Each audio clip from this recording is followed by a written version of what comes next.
जी मेरा सवाल ये है, दुनिया किसने बनाई और क्यों बनाई, और इंसान को इस दुनिया में क्यों पैदा किया गया है, यानी इंसान के जीवन का मकसद क्या है। और मेरा अगला सवाल ये है कि जन्नत और जहन्नुम है भी या नहीं, या वैसी अफवाह है। बिस्मिल्लाहिर्रहमानिर्रहीम। मेरे मोहतरम बुज़ुर्गों, दोस्तों, अजीज़ साथियों और मेरे देशवासियों, आइए मैं आप सबको, आप जो लोग यहाँ पर बैठे हैं और जो लोग हमें यूट्यूब पर सुन रहे हैं, मैं उन सबको इस्लामिक तरीके से, इस्लाम मज़हब के तरीके से सलाम करता हूँ। अस्सलामु अलैकुम। इस्लाम का मतलब है आप सभी सुनने वालों पर अल्लाह ताला की सलामती हो, परमेश्वर की कृपा हो। भाई बहुत अच्छे सवाल किए हैं कि दुनिया किसने बनाई और क्यों बनाई, और इंसान को दुनिया में क्यों पैदा किया गया है, इंसान के जीवन का मकसद क्या है, और जन्नत या जहन्नुम है भी या नहीं, यह वैसे ही अफवाह है।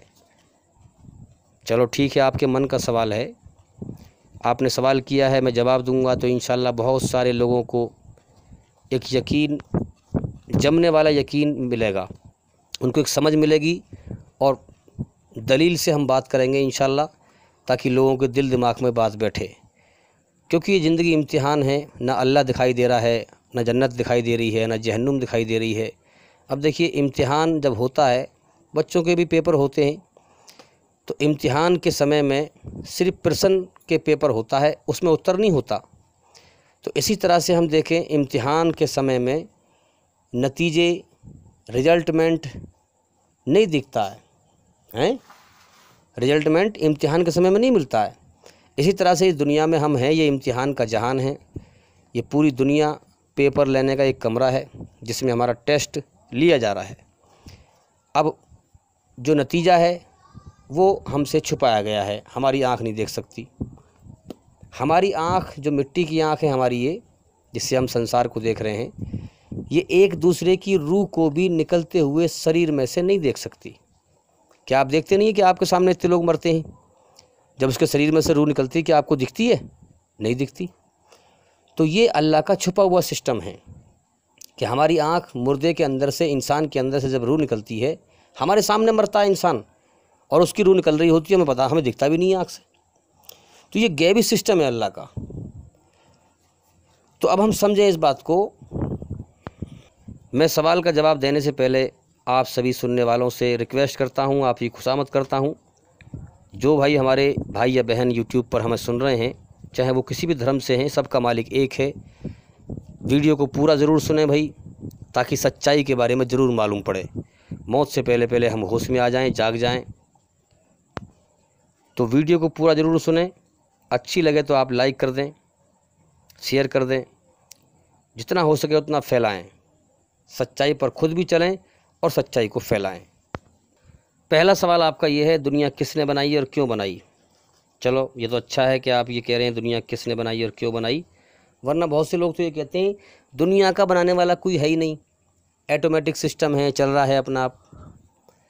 ये समझने के लिए भी इंसान को थोड़ा सा अकल लगानी पड़ेगी कि इस कायनात का एक मालिक है। तो चलो ठीक है, मैं आपको समझाने के लिए ये बात कहता हूँ कि एक सुई भी बग़ैर बनाए नहीं बन सकती। इंसान अकल के सहूर से सही समझ के साथ इस बात को सोचे बैठ करके कि एक सुई भी दुनिया में बग़ैर बनाए नहीं बन सकती। तो ये कायनात भी बग़ैर बनाए नहीं बन गई है। सूरज एक हिसाब से है, आसमान एक ऊपर एक हिसाब से लगा दिया गया है, ज़मीन का फर्श जो है बिछा दिया गया है हिसाब से, और हर चीज़ इस पे हिसाब से कर दी गई है। तारे हैं, हवाएं हैं, एक हिसाब से चलती है। तो अब एक सुई भी बग़ैर बनाए नहीं बनती, कोई चीज़ बग़ैर चलाए नहीं चलती। इंसान ज़रा समझे बैठे और गौर करें इन बातों में। तो इतनी बड़ी कायनात को हम कैसे मान लें कि ये बग़ैर चलाए चल रही है और एक हिसाब से। ये किसी ने हमारी फितरत के एतबार से, हमारी रचना को भी इसी एतबार से बनाया कि जब हम शाम होती है, थक जाते हैं काम करते करते, तो हमारा मन खुद करता है कि यार अब आराम करें। मन करता है तो रात उसी हिसाब से हो जाती है। कितने हिसाब से बनाया है बनाने वाले ने। हैं? थक गए, अब लेटने को मन कर रहा है, अभी सोने को मन कर रहा है, तो रात कर देता है जिसमें हम आराम करते हैं। और जब पूरी रात में हम आराम कर लेते हैं, सोकर हमारी थकान ख़त्म हो जाती है, हैं? जब सुबह को उठते हैं, दिन निकलता है, तो फिर मन करता है कि अब काम करें। पूरा दिन हम काम करते हैं। तो कितने हिसाब से फिर दिन निकाला उसने, और हिसाब से तरतीब बनाई दिन की। एक दिन का एक हिसाब रखा, इतने समय तक दिन रखना है, इतने समय तक रात रखनी है। फिर इस दुनिया में हवाओं का सिस्टम, बारिशों का सिस्टम, कितने हिसाब से ये सारी चीज़ चल रही हैं।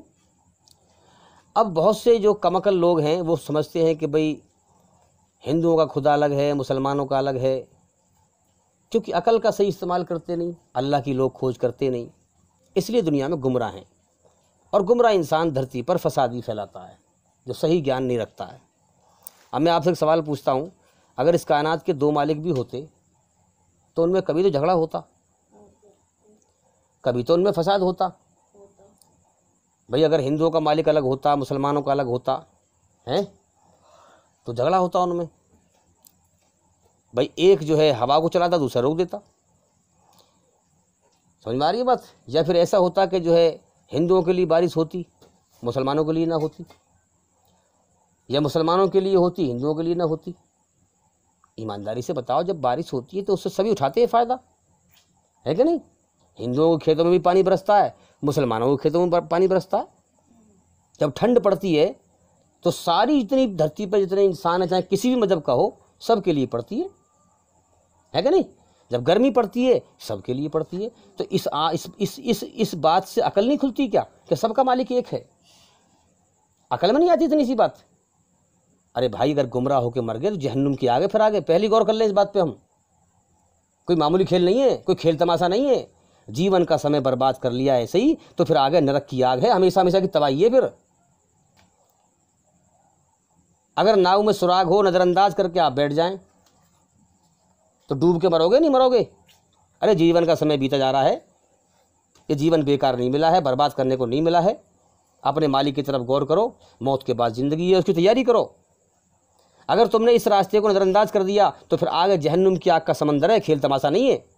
फिर वहाँ रोने के सिवा कुछ ना बचेगा। अगर यहाँ गौर ना किया पहले, तो यहाँ थोड़ी मेहनत करी, इल्म हासिल किया, ज्ञान हासिल किया, अल्लाह का सच्चा ज्ञान हासिल किया, उससे डर गए, उसके हुक्म पर चले, यहाँ रो दो के उसे मना लिया, तो बड़ा काम बन जाएगा। वरना फिर हमेशा की बर्बादी है। इस बात को हल्के में न लें। हल्के में लेने वाले, कहानी किससे समझने वाले इन बातों को बर्बाद हो गए, तबाह कर दिए गए। तो इसी चीज़ से हम समझें कि इस कायनात का एक मालिक है, 2 नहीं है, 4 नहीं है, 33 करोड़ नहीं है। अपने दिल दिमाग में ये बात बिठा लो कि एक ही मालिक है, सबका मालिक एक है। अब वो मालिक कैसा है, इस बात को समझ लें हम। अब हम इस बात में यहाँ भी इशारा करेंगे कि सारी कायनात में सच्चा धर्म कौन सा है। देखिए, जब हम समझ गए कि इस कायनात का एक बनाने वाला है, वही इसको चला रहा है, तो बग़ैर मतलब के, बग़ैर मकसद के कायनात नहीं चल रही है। अपनी अकल को ज़रा सोच के इस बात को समझें अपनी अकल के अंदर। तो अब हम इस बात पर गौर करें, हल्का सा इशारा करूँगा मैं समझने के लिए कि सारी कायनात में सच्चा धर्म कौन सा है। जब इस कायनात का मालिक है तो उसने अपनी खबर भी दुनिया में भेजी है। इसलिए कुरान में कहा गया है कि कमाबेश 1,24,000 नबी इस दुनिया में आ चुके हैं। अल्लाह ताला इंसानों का जब इम्तिहान हमारा ले रहा है तो इंसानों में से इंसान छांट कर, चुन कर अवतार नबी बनाकर भेजता है, ताकि अल्लाह की खबर इंसानों तक पहुंचा सके। तो इसी तरीके से हम समझें कि इस्लाम के अलावा लगभग हर धर्म के लोग ये समझते हैं कि हमारे भगवान को उसने बनाया, हमारे खुदा को उसने बनाया है। ईसाई कहते हैं कि ईसा मसीह नाउज़ुबिल्लाह अल्लाह का बेटा है, खुदा है, वो भी खुदा ने उसको बनाया, है ना। और ऐसे ही हिंदू धर्म में है कि पैरों से वो पैदा हुए, पेट से वो पैदा हुए हैं, टांगों से वो पैदा हुए, और हमारे फलां खुदा को उसने बनाया, फलां को उसने बनाया। याद रखना, जो धर्म ये कहता है, जो लोग ये कह रहे हैं कि हमारे खुदा को, हमारे भगवान को उसने बनाया, तो याद रखना वो धर्म ही गलत है, वो धर्म ही गलत है। क्यों? अब इस्लाम क्या कहता है इस बारे में? इस्लाम कहता है कुल हु अल्लाहु अहद, कि इस कायनात का मालिक, हर चीज़ का मालिक एक है और वो सब कुछ के बगैर सब कुछ कर सकता है। अब समझना बात को ज़रा। अल्लाहु समद, सारा जहान उसके सामने बेबस है, मोहताज है, मगर वो किसी के सामने बेबस नहीं है, मोहताज नहीं है। तो अकल की आँख खोल कर ज़रा गौर करो, कुरान कह रहा है कुल हु अल्लाहु अहद, कि हर चीज़ का मालिक एक अल्लाह है। तो हम इस कायनात को चलते हुए देखें, ज़रा गौर करें इस पे। एक शक्ति के इशारे पर यह कायनात चल रही है।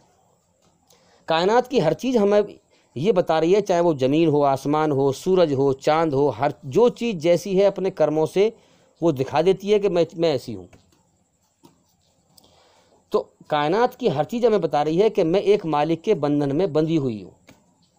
दिन हमें बताता है मैं एक मालिक के बंधन में बंधा हुआ हूँ, रात हमें बताती है कि मैं एक मालिक के बंधन में बंधी हुई हूँ, सूरज हमें बताता है कि मैं एक मालिक के बंधन में बंधा हुआ हूँ, मैं आज़ाद नहीं हूँ। मेरे कर्मों से पढ़ लो और समझ लो, कोई मुझे निकाल देता है, फिर दोपहरी में मेरी जवानी कर देता है, फिर मेरा बुढ़ापा करता है, फिर शाम को मुझे ख़त्म कर देता है। ये तुमको दिखाने के लिए है, जब मैं इतना बड़ा सूरज हैं, सुबह को निकलता हूँ, मेरा बचपना होता है, फिर दोपहरी में जवानी होती है, फिर शाम को बुढ़ापा होता है, फिर मैं मर जाता हूँ, ख़त्म हो जाता हूँ। क्या तुम न मरोगे? तुम ही दुनिया में बैठे रहोगे? तुम भी जीवन का एक समय लेके आए हो, अपने मालिक को राज़ी करके मरो ताकि जन्नत का इनाम पाओ, हैं? अब इसी तरीके से हम देखें, कायनात की हर चीज़ हमें ये इशारा कर रही है कि मेरा एक मालिक है जिसके बंधन में हम सब बंधे हुए हैं। समझ में आ रही है बात? तो आँख खोल कर गौर करो, कुल हु अल्लाहु अहद, हर चीज़ का, इस कायनात का मालिक एक अल्लाह है। एक के इशारे पर सारी कायनात चल रही है। अगर दो भी होते तो आपस में एक दूसरे की कुर्सी पर बैठने की कोशिश करते हैं, फिर झगड़ा होता आपस में, एक दिन को निकालता, दूसरा रोक देता। इस कायनात के चलने में, सिस्टम में खराबी आती है ना। मगर एक हिसाब से दिन निकलता है, रोज़ रात होती है, पूरी कायनात एक हिसाब से चल रही है और ये इशारा दे रही है कि मैं एक मालिक के बंधन में बंधी हुई हूँ, एक मालिक की गुलाम हूँ। अगली शर्त, अल्लाहु समद, सारा जहान उसके सामने मोहताज है, बेबस है, कमज़ोर है, मगर वो किसी के सामने बेबस नहीं है, मोहताज नहीं है। बिल्कुल हम अकल की आँख खोल के गौर करें कि कुरान वाकई में आसमानी किताब है। ये बता रही है हमें कि इस कायनात पर एक मालिक की बादशाह छाई हुई है, एक मालिक की हुकूमत छाई हुई है। और याद रखें, अल्लाह बनाने वाला है, बाकी उसके अलावा हर चीज़ बनी हुई है। और बनाने वाले के सामने बनी हुई चीज़ हर प्रकार से बेबस होती है, मोहताज होती है, कमज़ोर होती है। बनाने वाला जब जो चाहे अपनी बनी हुई चीज़ के साथ कर सकता है। इसीलिए हम देखते हैं कि दुनिया में कितने लोग हैं जो माल, दौलत, कोठी, बिल्डिंग, बंगले की दौड़ लगाते हैं। दुनिया में इस नीयत से दौड़ लगाते हैं, इस दुनिया में उन्हें हमेशा रहना है, कभी यहाँ से जाना ही नहीं है। लेकिन बनाने वाला मालिक कभी भी उनके खेल को बिगाड़ देता है। हम देखते हैं कि ना चाहने के बावजूद लोग दुनिया से मर मर के जा रहे हैं। कितने लोगों को देखा कि कोठी बना रहे थे, बिल्डिंग बना रहे थे, बड़े सोच समझ के, मरने को नहीं बना रहे थे, अचानक मौत आई, उनके सारे सपने बिखर गए। तो क्या हुआ? बनाने वाले ने बनी हुई चीज़ को बखेर दिया। नारी बात सुनने, बिल्कुल सीधी सिंपल बात है, समझ लें हम बात को गौर से। तो इसी तरीके से अल्लाह के सामने वो दुख भेजता है तो हम रोक नहीं सकते, तकलीफ़ भेजता है तो हम रोक नहीं सकते, परेशानी भेजता है तो हम रोक नहीं सकते, मुसीबत भेजता है तो हम रोक नहीं सकते, मौत भेजता है तो हम रोक नहीं सकते, हमारे घर में से, हमारे सामने से मौत देकर उठाता है, हम रोक नहीं सकते। दुनिया के बड़े से बड़े ताकतवर बादशाह को मौत देकर उठाता है तो पूरी दुनिया मिलकर रोक नहीं सकती, एक सेकंड बढ़वा नहीं सकती। अल्लाहु समद, सारा जहान उसके सामने बेबस है, मोहताज है, मगर वो किसी के सामने बेबस नहीं है, मोहताज नहीं है। बिल्कुल कुरान सच्ची किताब है आसमानी, जो गौर करेगा वो समझ लेगा। अगली शर्त, लम यलिद वलम यूलद, न अल्लाह ने अपने पेट से किसी को जना है और न वो किसी और से जना गया है। जनने का मतलब है पैदा होना, है पैदा होना। बच्चा माँ के पेट से पैदा होता है कि नहीं? पैदा होना। किसी चीज़ को बनाया जाए वो पैदा की गई। ना अल्लाह ने अपने पेट से किसी को जना है और ना वो किसी और से जना गया है, ना उसके माँ बाप है ना वो किसी का बाप है। इंसानों ने क्या किया, क्योंकि अपने जैसे इंसानों को देखा तो सोचा कि खुदा भी, भगवान भी ऐसी होगा, हैं। अपने जैसे इंसानों की पूजा करनी शुरू कर दी उसने। अरे जो मर जाए, जो मिट्टी में मिल जाए, क्या वो खुदा हो सकता है? उसके आगे सर झुकाने का फ़ायदा क्या है, हैं? अल्लाह ताला की ना शुरुआत है ना अंत है, उसे किसी ने नहीं बनाया है। नारी बात सुन में, उसे किसी ने नहीं बनाया है। तो अब हम समझें, लम यलिद वलम यूलद, ना उसने किसी को जना है, ना अल्लाह ताला ने किसी को जना है, और ना अल्लाह किसी और से जना गया है। तो इस बात से साफ ये बात साबित हो गई कि अल्लाह का कोई रूप, आकार, शरीर, हाथ पैर, आँख नाक नहीं है। ना तस्य प्रतिमास्ति, उसका कोई रूप, आकार, अक्स, स्टैचू, मूर्ति, स्कल्पचर, फ़ोटो, पेंटिंग, उसका कोई आकार नहीं है। वो निराकार है, ना उसकी शुरुआत है ना उसका अंत है। उसको किसी ने नहीं बनाया, अल्लाह को किसी ने नहीं बनाया, अल्लाह ने सबको बनाया है। अब इस्लाम धर्म के अलावा आप देख लें, सारे धर्मों में मूर्तियां बना करके, रूप आकार बना करके लोग पूजा कर रहे हैं। और फिर इसमें ये फ़लसफ़ा भी लोग बनाते हैं कि भाई नाउज़ बिल्ला, इस कायनात का मालिक औरत के रूप में भी है, मर्द के रूप में भी है। इस आयत ने साफ साबित कर दिया, लम यलिद वलम यूलद, ना अल्लाह ने अपने पेट से किसी को जना है और ना वो किसी और से जना गया है। तो ना वो मर्द है ना औरत है। ये जो हम कहते हैं, जैसे मैं कह रहा हूँ अल्लाह को जना गया है, तो ये मर्द के लिए कहा जाएगा, अगर गई है तो वो औरत के लिए कहा जाएगा। तो ये सिर्फ इंसानी अकल को समझाने के लिए कहा गया है। अल्लाह ताला ना नर है ना मादा, समझ में आ रही है बात, ना मर्द है ना औरत। बहुत से लोग कहते हैं भाई अल्लाह ताला मर्द की जिन्स में से या औरत की जिन्स में से है, बिल्कुल नहीं है। वलम यकुल लहू कुफुवन अहद, ये इस आयत से साफ स्पष्ट हो गया कि अल्लाह के जैसा कोई नहीं है, अल्लाह के जैसा कोई नहीं है। तो पूरी कायनात में जो हमें दिखाई दे रहा है, जोड़ा जोड़ा बना हुआ है, मर्द औरत, नर मादा, हर चीज़ का, इन सब चीज़ों से अल्लाह ताला ऊपर है। ना वो मर्द है ना औरत है, ना औरत के जिन्स में से है ना मर्द के जिन्स में से है। ये आयत साफ स्पष्ट करती है, वलम यकुल लहू कुफुवन अहद, अल्लाह के जैसा पूरी कायनात में कोई नहीं है। अल्लाह सबसे अलग और निराला है, ना वो मर्द है ना औरत है। अब आप देखें, हिंदू धर्म में देवियाँ कितनी बना रखी हैं, उनके आगे सर झुका रहे हैं। तो ये सब क्या है, असल में शैतान की पूजा है। और जो शैतान के रास्ते पे चल के जाएगा वो नरक की आग में जाएगा, जहन्नुम की आग में जाएगा। सब अपने जीवन का समय पूरा कर रहे हैं। तो वो निराकार है, उसका कोई आकार नहीं है। और याद रखें, इस पृथ्वी पर सबसे बेहतरीन इबादत, उसकी पूजा सिर्फ नमाज में है। नमाज से हटकर उसकी कोई इबादत नहीं है। चाहे आप किसी मूर्ति के आगे झुकें या किसी चीज़ के भी आगे झुकें, किसी आकार वाली चीज़ के आगे झुकें, वो सही इबादत अल्लाह की हो ही नहीं सकती है। तो याद रखें, इस्लाम धर्म में संसार के सच्चे मालिक की कोई जिन्स नहीं है, हैं, उसकी कोई जिन्स नहीं है। तो अल्लाह ताला ना मर्द की जिन्स में से है ना औरत की जिन्स में से है, क्योंकि कुरान मजीद साफ साफ कहता है कि अल्लाह के जैसा ना कोई हुआ, ना है और ना होगा। अगर आप अल्लाह ताला को मर्द कहेंगे तो इसका मतलब ये हुआ कि वो किसी न किसी जैसा है ना, किसी न किसी जैसा है। अगर अल्लाह ताला को आप औरत कहेंगे तो इसका मतलब भी वही हुआ कि वो किसी न किसी जैसी है, किसी न किसी जैसा है। तो कुरान ये बात साफ साफ कहता है कि वलम यकुल लहू कुफुवन अहद, अल्लाह के जैसा पूरी दुनिया में कोई है ही नहीं। अल्लाह सबसे अलग और निराला है, उस जैसा कोई नहीं है। उसने अपनी पैदा की हुई चीज़ों को रूप आकार से बनाया है, उसका कोई रूप आकार नहीं है, इसीलिए अल्लाह के जैसा कोई नहीं है। तो याद रखें, अल्लाह ताला की कोई जिन्स नहीं है, ना वो मर्द है ना औरत है।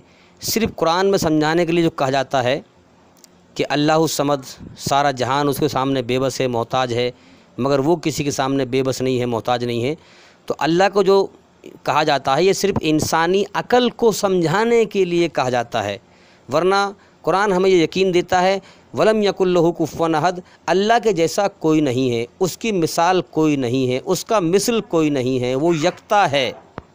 अब कुरान मजीद में कहा गया है कि सारी दुनिया में जितना भी पानी है, नदी का, नाले का, गंगा का, जमुना का, समंदरों का, सातों समंदर मिला लो, सब की बनाओ स्याही लिखने वाली। और जितने पेड़ पौधे हैं, जब से दुनिया बनी है कितने पौधे कट गए, कितना पानी सूख गया, और क़यामत तक पेड़ पौधे पैदा होंगे अभी, सब की बनाओ कलम काट काट के लिखने वाली। सारे इंसान, सारे जिन्नात, सारे फ़रिश्ते अल्लाह की तारीफ़ लिखने पे लग जाओ कि अल्लाह ऐसा होगा, अल्लाह वैसा होगा, अल्लाह ऐसा होगा। अल्लाह की तारीफ़ लिखो। फरमाया कि वो सारी रोशनाई सूख जाएगी जो इतने सारे पानी से बनाई गई थी, और सारे कलम टूट जाएंगे, खुश्क हो जाएंगे, टूट जाएंगे, मगर अल्लाह की तारीफ़ पूरी ना होगी। फिर इतनी और ले आओ, फिर अल्लाह की तारीफ़ लिखो, तो अल्लाह की तारीफ़ नहीं लिखी जा सकती। इसलिए याद रखें, अल्लाह के जैसा कोई नहीं है, ना अल्लाह ताला मर्द है ना औरत है, उस जैसा कोई नहीं है। तो हमें सही यकीन अल्लाह ताला के बारे में, जिसने हमें पैदा किया है, जिसने कायनात को बनाया है और जो कायनात को चला रहा है, उसके बारे में हमें यकीन ये रखना चाहिए कि वो ना मर्द है ना औरत, और उस जैसा कोई नहीं है, वो सबसे अलग और निराला है। तो पहला सवाल किया गया था कि दुनिया किसने बनाई और क्यों बनाई। तो ये मैंने आपको समझाया अल्लाह ताला के बारे में कि इस कायनात का एक मालिक है, उसने हर चीज़ को बनाया है। अब दुनिया क्यों बनाई है? दुनिया इसलिए बनाई है ताकि इंसान और इन जिन्नात का इम्तिहान, परीक्षा ली जा सके। मिसाल के तौर पर हम समझें इस बात को, जैसे कि मैंने आपको कुरान से बताई पहचान, अल्लाहु समद, सारा जहान उसके सामने बेबस है, मोहताज है, मगर वो किसी के सामने बेबस नहीं है, मोहताज नहीं है। अब देखिए खुदा का मतलब क्या है।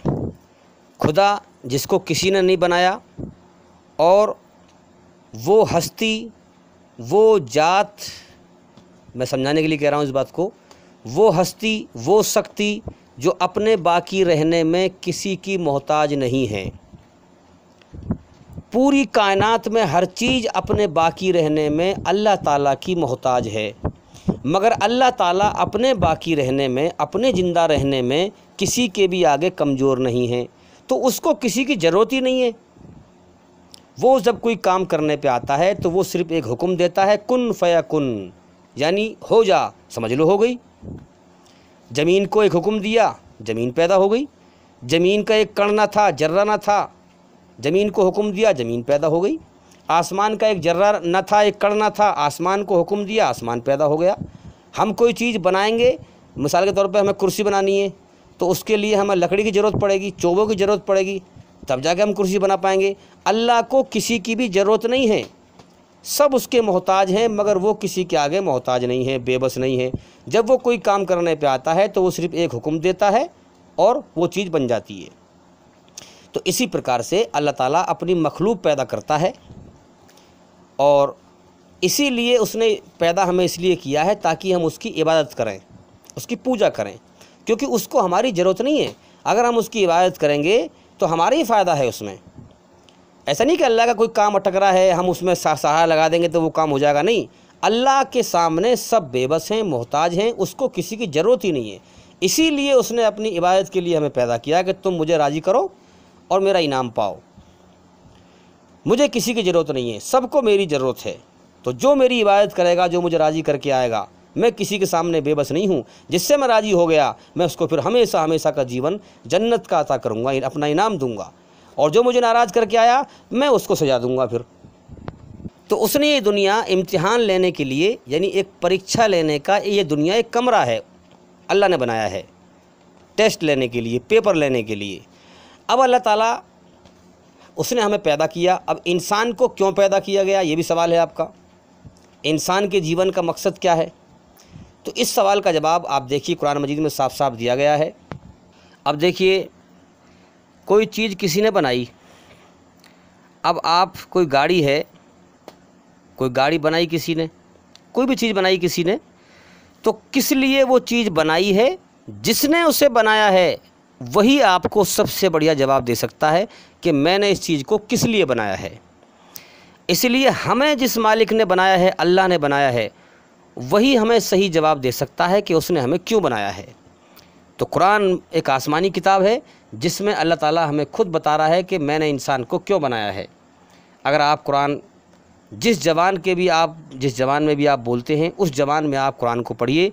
अल्हम्दुलिल्लाह आज सारी दुनिया में जितनी भी ज़बानें हैं, लगभग सभी ज़बानों में कुरान का हिंदी में कुरान का जो है अर्थ है, ट्रांसलेशन है। इसलिए आप जिस ज़बान के भी हैं कुरान को पढ़ें। आइए मैं आपको हवाला देता हूँ। कुरान जो है सूरा अद-दहर, सूरा नंबर 76, आयत नंबर 1 से पढ़ते हैं हम 1 से 5 तक, जिसमें हमें ये मालूम होगा कि अल्लाह ने हमें क्यों बनाया है। तो आइए शुरू करते हैं। आऊज़ु बिल्लाहि मिनश शैतानिर रजीम। अब देखिए, सबसे पहले हमें ये समझाया जा रहा है कि ऐ दुनिया के इंसानों, तुम्हारा एक बनाने वाला है, तुम उसकी शरण में आ जाओ। अगर तुम दुनिया और मौत के बाद मुक्ति चाहते हो, कामयाबी चाहते हो, तो उसकी पनाह में आ जाओ, उसके शरण में आ जाओ, तब तुम्हें कामयाबी मिल सकती है। दुनिया और शैतान की पनाह से निकलकर, शरण से निकलकर उस अल्लाह की पनाह में आ जाओ, उस अल्लाह की शरण में आ जाओ। बिस्मिल्लाहिर्रहमानिर्रहीम।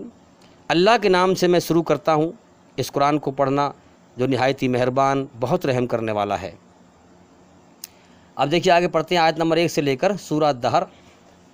ए इंसान, तुझ पर एक समय ऐसा भी बीता है जब तू कोई तारीफ़ के काबिल चीज़ न था। ज़रा गौर करें इस बात के ऊपर। बनाने वाला खुद बता रहा है, समझा रहा है हमें कि ए इंसान, तुझ पर एक वक्त ऐसा भी बीता है कि तू कोई तारीफ़ के काबिल चीज़ न था। मतलब जैसे आज मंत्री साहब बन गया, एक नुत्फ़े से, वीर्य से बना इंसान, और वो दुनिया में उसकी तारीफ़ हो रही है। मंत्री साहब हैं, कलेक्टर साहब हैं, जज साहब हैं, प्रधानमंत्री साहब हैं। तो इसी को कहा जा रहा है कि तू कोई तारीफ़ के काबिल चीज़ न था, हैं। हमने तुझे एक मिश्रित वीर्य से पैदा किया, गंदे पानी के कतरे से पैदा किया, ताकि तेरी परीक्षा लें। और इस उद्देश्य, परीक्षा मतलब टेस्ट लें, इम्तिहान, और इस उद्देश्य के लिए हमने तुझे सुनने और देखने वाला बनाया। हमने तुझे मार्ग दिखा दिया, हमने तुझे दोनों रास्ते दिखा दिए, चाहे तू हमारा एहसान मान या इनकार कर। याद रख, इनकार करने वालों के लिए हमने जंजीरें और तोख और भड़कती हुई आग तैयार कर रखी है, और नेक लोगों के लिए हमने अच्छा अंजाम जन्नत में तैयार कर रखा है।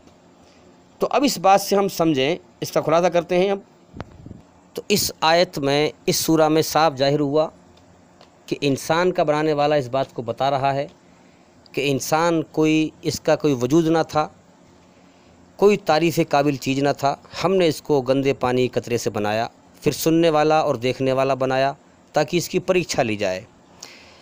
अब अल्लाह ताला एक मालिक है जिसके सामने सब चीज़ बेबस हैं, उसके मुकाबले का कोई नहीं, उसकी टक्कर का कोई नहीं, उससे बड़ा कोई नहीं। अब वो अपनी मखलूक पैदा करता है। अब मखलूक के अंदर अब कुरान में जवाब दिया गया कि सुनने वाला और देखने वाला, यानी कि 2 आँखें दी देखने के लिए, कान दिए सुनने के लिए, दिमाग दिया समझने के लिए, कि अब चल मेरे बंदे, जीवन जीने के 2 तरीके बनाए, अच्छाई और बुराई। चुनांचे अच्छाई अल्लाह की है, इसलिए अच्छाई में हमारे लिए अंदर सुकून रख दिया है। अल्लाह ने अपनी अच्छाई में हमारे अंदर सुकून रखा है, और बुराई में बेचैनी घबराहट रखी है, और शैतान की बुराई से नफ़रत रखी है। तो इसीलिए हम समझें बात को। और स्वर्ग जन्नत के हमारे अंदर शौक़ रखे हैं, जिन शौक़ों को इंसान इस दुनिया में पूरा करना चाहता है, जिसका नतीजा हम ये देखते हैं कि इंसान दुनिया में खूब दौड़ लगाता है, हमेशा जीने की तमन्ना करता है, इसीलिए दुनिया में जो है दुनिया की कोली भरता है, माल दौलत के पीछे भागता है। लेकिन होता क्या है कि वो तमन्ना उसकी पूरी नहीं होती और वो इंसान मर जाता है। तो इस सूरा में साफ साफ ये समझाया जा रहा है कि अल्लाह ने हमें 2 आँखें दी और 2 जीवन जीने के ज्ञान दिए, 2 इल्म हमें अता फरमाए। आँखें दी देखने के लिए, कान दिए सुनने के लिए, दिमाग दिया सोचने के लिए। फिर 2 रास्ते हैं हमारे सामने, अच्छाई पे चल या बुराई पे चल। अब अच्छाई अल्लाह की है, इसीलिए अच्छाई के अंदर हमारे अंदर सुकून रख दिया है उसने। अब अल्लाह ताला ने हमारे अंदर अपनी रचना को बनाया, ईश्वरीय रचना क्या है हमारे अंदर? अच्छाई से मोहब्बत, बुराई से बेचैनी घबराहट, गलती पर पछतावा, शर्म का मादा, हया का मादा, और हमें अच्छाई पर चलने का आदेश उसने दिया है, बुराई से बचने का आदेश दिया है। इसमें हमारे अंदर ये संकेत दिया है कि अच्छाई में तेरे लिए शांति है और बुराई में तेरे लिए परेशानी है। अब इसी तरीके से इस रचना के तहत जो इंसान धरती पर जिएगा वो जुल्म जास्ती नहीं करेगा, धरती पर फसाद नहीं फैलाएगा। अब मिसाल के तौर पर मैं आपको कोई चीज़ बना कर दूँ और आप उसको ख़राब कर दें, उसको बिगाड़ दें, तो क्या मुझे आपको सज़ा देने का हक़ नहीं है? फिर मैं आपको सज़ा दूँ? इसी प्रकार जो इंसान ईश्वरीय रचना, अल्लाह की बनाई हुई रचना को अपने अंदर ख़राब करेगा, बजाय अच्छाई पर चलने के बुराई पर चलेगा, धरती पर फसाद फैलाएगा, तो यकीनन उसके लिए नरक की आग की सज़ा, जहन्नुम की आग की सज़ा मौत के बाद तैयार है। जो मर चुके हैं वो देख रहे हैं, जो मरने वाले हैं वो देख लेंगे। अभी कुरान में साफ साफ कहा गया कि हमने इंसान को सुनने वाला, देखने वाला बनाया, तो हमें 2 आँखें दी, 2 हाथ दिए, 2 पैर दिए, दिल एक दिया। तो याद रखें, दिल इसलिए दिया है ताकि हम दिल में अल्लाह की याद बसाएं। दिल मेन चीज़ है, दुनिया की मोहब्बत दिल में ना बसाएं। तो इसी तरीके से हमने 2 आँखें हमें दी हैं, कान दिए हैं। आँख से देख मेरे बंदे, आँख से देख, कान से सुन और दिमाग से सोच, और फिर शरीर के अंगों से हरकत कर। तेरे सामने 2 रास्ते हैं, अच्छाई पे चल या बुराई पे चल। दोनों के 2 अंजाम तैयार हैं मौत के बाद। अच्छाई का अंजाम जन्नत है, हमेशा का जीवन है, इनाम है, और बुराई का अंजाम नरक की आग है, जहन्नुम की आग है। अब मैं तेरा मालिक हूँ, जिसकी तू कोशिश करेगा वही मैं तुझे दूँगा। दुनिया के पीछे भागेगा, दुनिया दे दूँगा। जिस रास्ते पे चलना चाहेगा वही रास्ता तेरे लिए आसान कर दूँगा, हैं? हाँ, लेकिन जो तेरा जीवन का असल मकसद है, जिस मकसद के लिए मैंने तुझे पैदा किया है, अगर तूने सारी उम्र को बर्बाद कर दिया जो मैंने तुझे समय दिया है, और तूने मकसद को ना पहचाना और दुनिया बटोरता हुआ मर गया, तो फिर आगे मौत के बाद जहन्नुम की आग आ रही है। फिर अब बात पर गौर करें, अल्लाह ताला ने ये दुनिया बड़े सोच समझ के बनाई है, और इंसान को भी बड़े सोच समझ के इसकी रचना बनाई है, और 2 अंजाम इसके तैयार कर रखे हैं। अच्छाई पर चलने वाले का अंजाम जन्नत है, बुराई पर चलने वाले का अंजाम जहन्नुम है। तो अल्लाह ताला ने हमें आँखें दे दी देखने के लिए, कान दे दिए सुनने के लिए, दिमाग दे दिया सोचने के लिए। अब हम पहले, अल्लाह का हुक्म क्या है? आँख से देख, कानों से सुन, दिमाग से सोच, अब चल। जैसे गेंद को लुढ़का दिया और गेंद चलने लगी। गेंद तो बेजान है, इंसान के अंदर अल्लाह ने जान डाली है। अब ये चलेगा, फिर ये सोचेगा, पहले आँख से देखेगा, फिर कान से सुनेगा, फिर दिमाग से सोचेगा, फिर दिमाग में 2 ख्याल आएंगे, एक अच्छा एक बुरा, है कि नहीं? मान लिया किसी पराई औरत को देखा, आँख से देखा, कान से उसकी आवाज़ सुनी, फिर दिमाग में सोच, फिर 2 ख्याल आएंगे, एक तो गंदी निगाह से देखे उसको, या फिर एक ख्याल ये आएगा कि ये मेरी बहन जैसी है। तो अब 2 ख्याल आए, एक अच्छाई का और एक बुराई का। अब इसके बीच में ये है इंसान की रूह जो फैसला करेगी। 2 ख्यालों के बीच में इंसान के दिमाग में कसाकस होगी, कौन से ख्याल को फॉलो करूं। अल्लाह की तरफ से अल्लाह का हुक्म है कि हम तुम्हें हिदायत देंगे कि तुम ये करो, ये ना करो। मतलब जब इंसान गलत ख्याल को फॉलो करता है तो उसके अंदर घंटियां बजनी शुरू हो जाती हैं, बेचैनी की, परेशानी की, शरीर के अंदर वाइब्रेशन पैदा होता है, इंसान के अंदर बेचैनी पैदा होती है गुनाह करने से, गंदा ख्याल मन में लाने से। तो अल्लाह की तरफ से इशारा है कि ये ना कर, ये गलत है, अंदरूनी हिस्से से। हाँ, क्योंकि अल्लाह ने फरमाया है नहनु अकरबु इलैहि मिन हब्लिल वरीद, हम इंसान से उसकी स्यारक से ज़्यादा करीब हैं। स्यारक कहाँ होती है? गर्दन के अंदर। जिसको इंसान समझता है कि मैं क्या हूँ, अल्लाह फरमा रहा है कि तुझसे ज़्यादा मुझे तेरे बारे में पता है, तू क्या है। तो अल्लाह अपने इल्म के एतबार से हर इंसान के करीब है और उसको बताता है कि ये कर, ये ना कर। जैसे कि मेरा कोई बेटा हो और अभी वो नादान है, मैं उसको समझा रहा हूँ कि बेटा ये ऐसे इस काम को ना कर, इसमें नुकसान है, इसको कर, इसमें फ़ायदा है, ये करो ये ना करो। अब मैं उससे कहूँ ये करो ये ना करो, उससे हम ये नहीं कह सकते कि इसमें तुझे फ़ायदा कैसे है, ये नुकसान कैसे है, वो क्या समझेगा, तो इसी हिसाब से अल्लाह ताला हर इंसान के अंदर, अब बाप सोचेगा कि भाई बेटा तुझे मैंने इम्तिहान का समय दिया है, दोनों रास्ते तेरे सामने कर दिए हैं, अच्छाई पर चल या बुराई पर चल, मैं तुझे संकेत कर रहा हूँ, अच्छाई पर चलने का आदेश दे रहा हूँ जिसमें तेरे अंदर सुकून की भावनाएं हैं, बुराई से बचने का आदेश दे रहा हूँ जिसके अंदर तेरे अंदर बेचैनी की भावना पैदा होती है।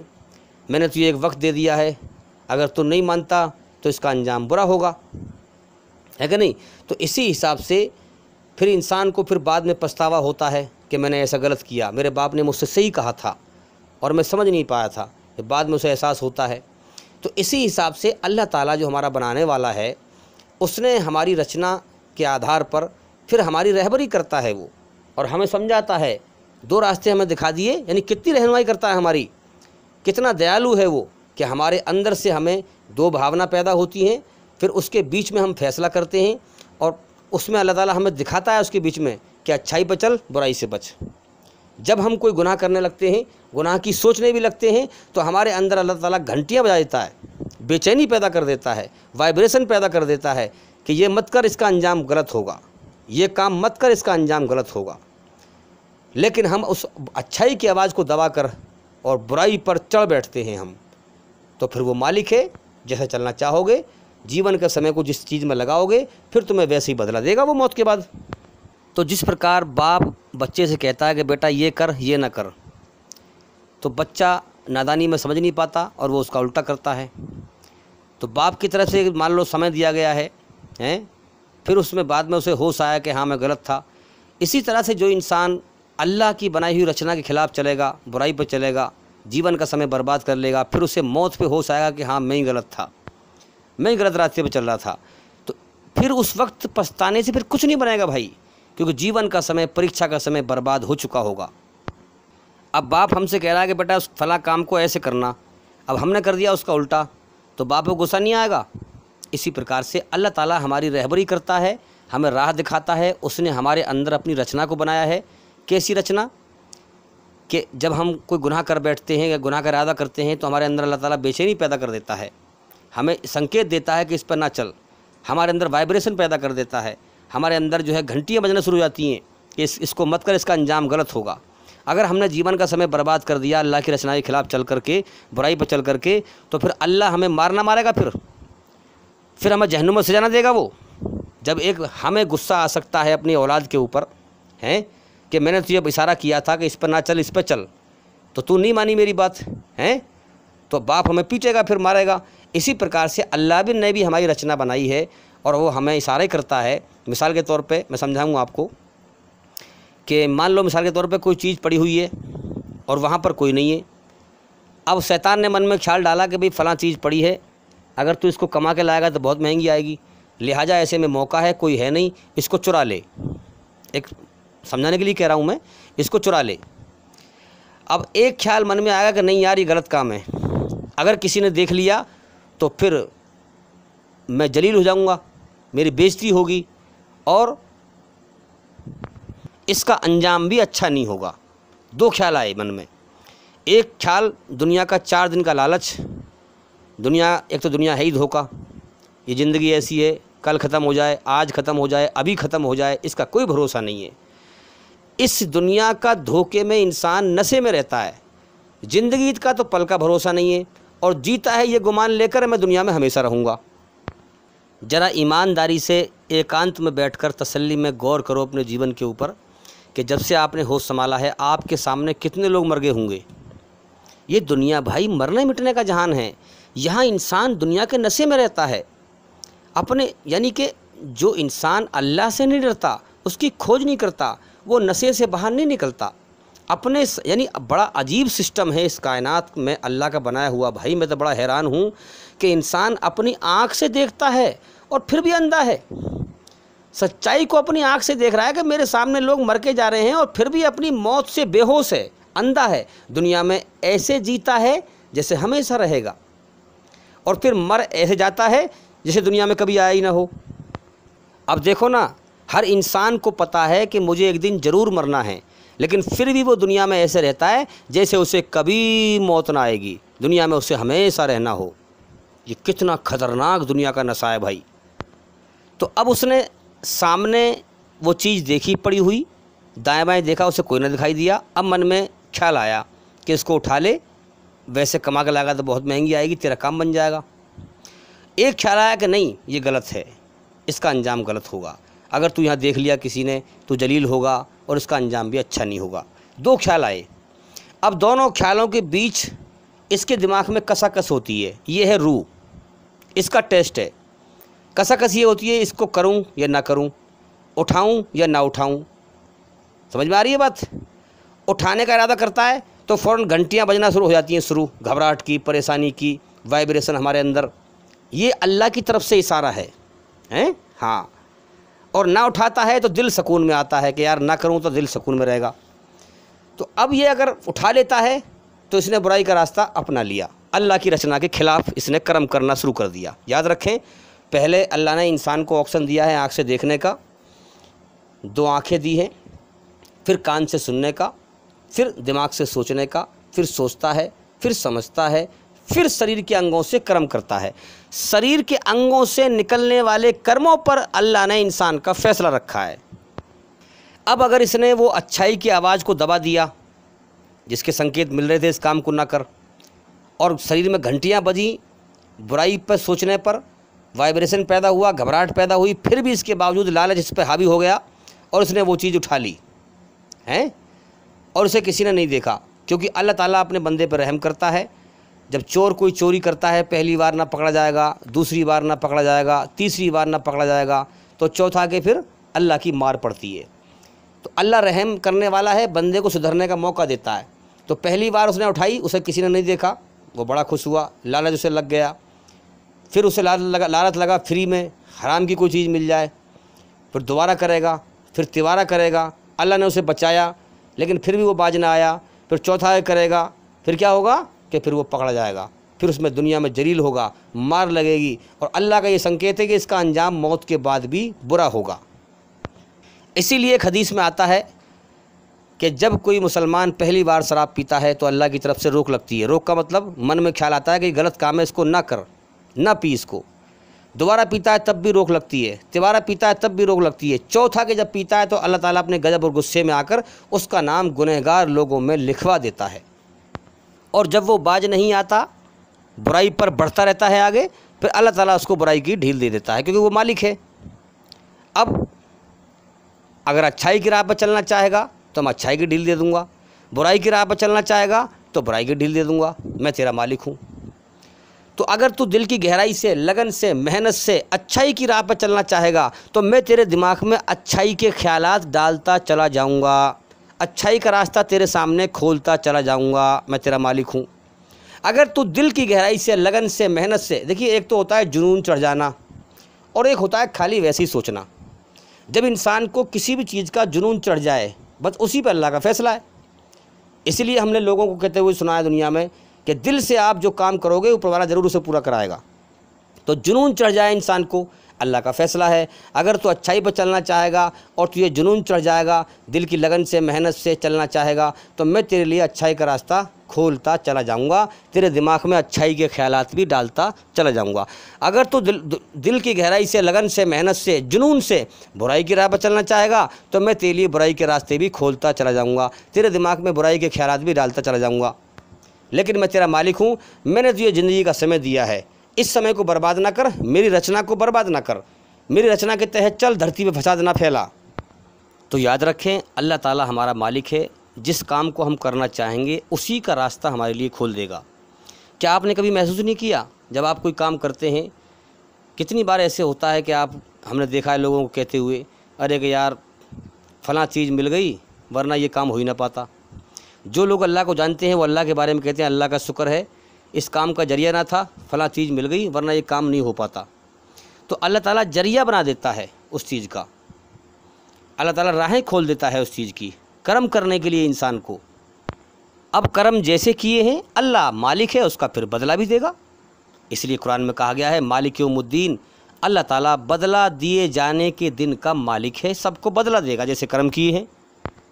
अब जैसे बाप कहता है बच्चे से बेटा ये काम को ऐसे कर, उसने कर दिया उसका उल्टा, तो बाप उसमें मारने लगाएगा। इसी प्रकार से नहनु अकरबु इलैहि मिन हब्लिल वरीद, अल्लाह ताला हर इंसान की शायद से ज़्यादा करीब है। हर चीज़ अल्लाह के इल्म की रोशनी में है। अला कुल्ली शैइन कदीर, हर चीज़ पर उसका कब्जा, ताकत और कंट्रोल है। हर चीज़ को हर समय देखता है, हमारे दिल के हालात को भी जानता है। हम ज़ोर से बोलें तब भी सुनता है, आहिस्ता बोलें तब भी सुनता है, होठ हिलाएं हल्के हल्के तब भी सुनता है, होठ बंद कर लें मन के ख्याल में सोचें तब भी हमारे दिल के हाल को जानता है। तो हमारी हर तरह से हमारी हर हाल को वो जानता है, उसे पता है हम हमारा घर कहाँ है, हम कहाँ रह रहे हैं, अपनी मखलूक का उसे हर चीज़ का पता है। फिर हमें कर्म करने के लिए संकेत करता है कि अच्छाई पर चल, बुराई पर न चल। अगर हम उसका कहना मानकर उसकी रचना का उल्टा करके जाएंगे, उसका कहना ना मानकर जाएंगे, तो जब हमें बाप मार सकता है उल्टा करने पर, उसने हमें किसी काम को करने को कहा और हमने उसका उल्टा कर दिया, इसी प्रकार अल्लाह हमें कदम कदम पर हमारी रहनुमाई कर रहा है, हमारे लिए रास्ता खोल रहा है, हमें समझा रहा है, और फिर भी हम उसकी रचना के खिलाफ़ चलकर बुराई पर चलकर मर जाएंगे, तो क्या अल्लाह फिर नहीं मारेगा हमें? अल्लाह हमें सजा नहीं देगा जहन्नुम की आग में? इंसान को थोड़ी सी भी अकल है यार, वो भी गौर कर सकता है ये कायनात बेकार नहीं चल रही है, हमारा इम्तिहान चल रहा है। जीवन के वक्त को बर्बाद ना करें, मौत के बाद की ज़िंदगी की तैयारी करें। असल जीवन मौत के बाद है। अल्लाह के लिए मार के ज़िंदा करना कोई मुश्किल नहीं है भाई, वो खुदा है, वो हर चीज़ पर ताकत रखता है। और मेन चीज़ शरीर में रूह है ना, ये जो मेरी आवाज़ सुन रहे हैं ये रूह है, जो मेरा शरीर है मैंने शरीर की खाल पकड़ ली, ये मेरा शरीर है। ये शरीर तो मेरा बाद में तुम मिट्टी मिलाओगे, मैं जो बोल रहा हूँ मैं हूँ ना असल। मेरी जो आज आप आवाज़ सुन रहे हैं ये मैं हूँ, ये है रूह, ये है असल चीज़। तो मेरे शरीर को तो आप बाद में मिट्टी मिलाएंगे, मुझे मेरे शरीर से अल्लाह ताला पहले निकाल लेगा। और रही बात शरीर की, जो खुदा एक वीर्या से इंसान बना सकता है, हैं क्या वो मट्टी में से पैदा ना कर सके हमें? जब चाहेगा करोड़ों बरस मरे हुए इंसान को इसी शरीर के अंगों के साथ जिंदा कर देगा, उसके लिए कोई मुश्किल नहीं है ये काम करना। अब अल्लाह ताला ने इंसान के अंदर अपनी रचना बनाई, जन्नत के शौक़ रखे, जहन्नुम के खौफ रखे, शैतान की बुराई से नफ़रत रखी। अब हम देखें, दो आँखें दी इसको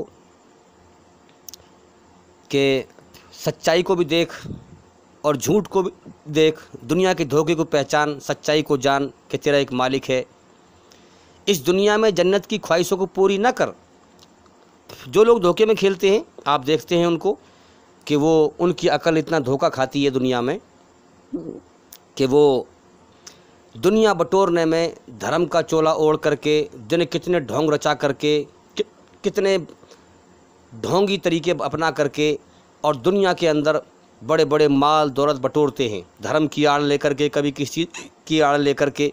जैसे आप देख सकते हैं बाबा राम रहीम, कितना जो है उसने कभी वहाँ आश्रम बना, कभी वहाँ ज़मीन खरीद, कभी वहाँ ये कर, कभी वहाँ ये कर, और उसके अय्यासी के ठिकाने अलग हैं, ज़मीन के अंदर तहखाने अलग हैं, उसके साई ठाठ हैं। तो ये क्या है? जन्नत के शौक़ यहाँ पर पूरे करने चाह रहा है, जबकि संकेत क्या है कि अपने मालिक को राज़ी करके मर के आ और फिर मौत के बाद अपने ये शौक़ जन्नत में पूरे कर। मगर शैतान इंसान को भटका देता है कि तेरा कोई मालिक नहीं है, तू आज़ाद है, तू अपनी मनमानी कर और तू दुनिया में नहीं मरेगा, तो हमेशा रहेगा। ये इंसान के जो है खोपड़ी में एक ऐसा नशा जाहिर होता है दुनिया का, कि एक ऐसा नशा होता है कि इंसान दुनिया के धोखे में गुम हो जाता है और वो अपने मालिक को नज़रअंदाज करके, उसकी रचना को ठुकरा करके, और दो आँखें अल्लाह ने दी है, एक आँख बिल्कुल बंद कर ली, यानी अच्छाई की आवाज़ को बिल्कुल दबा दिया और बुराई पर फॉलो कर रहे हैं, बुराई पर चल रहे हैं।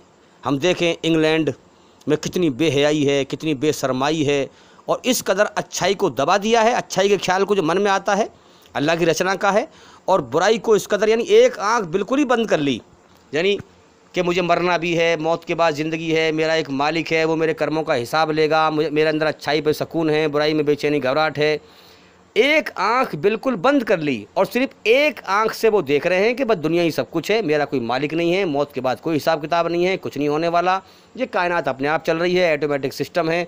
इस कदर इंसान अंधा हो चुका है। आज पूरी दुनिया में हम देखें कि ज़्यादातर हमें ऐसे ही लोग मिलेंगे। आज लगभग पूरी दुनिया भटक चुकी है खुदा से, अल्लाह से। अल्लाह ताला ने इंसान को आंखें दी थी कि कायनात में मेरी कुदरत को पहचानेगा। मैंने इसे इम्तिहान के लिए पैदा किया है कि ये दिन कौन निकालता है, रात कौन करता है, हवा कौन चलाता है, ये बगैर चलाए नहीं हो रहा है, एक हिसाब से कायनात चल रही है। कान दिए थे कि मेरी कुदरत की आवाज़ सुनकर, बिजली की कड़क, बादलों की गरज, ये तमाम चीज़ें मेरी कुदरत की आवाज़ सुनकर मुझे पहचानेगा। हैं, दिमाग दिया था सोचने के लिए कि दिमाग से ये मुझ तक पहुँचेगा, हैं, मेरी खोज करेगा दुनिया में। अगर तूने मुझे पा लिया तो जन्नत में तूने सब कुछ पा लिया, अगर तूने मुझे खो दिया तो तूने सब कुछ खो दिया, जहन्नुम की आग में तबाह हो जाएगा।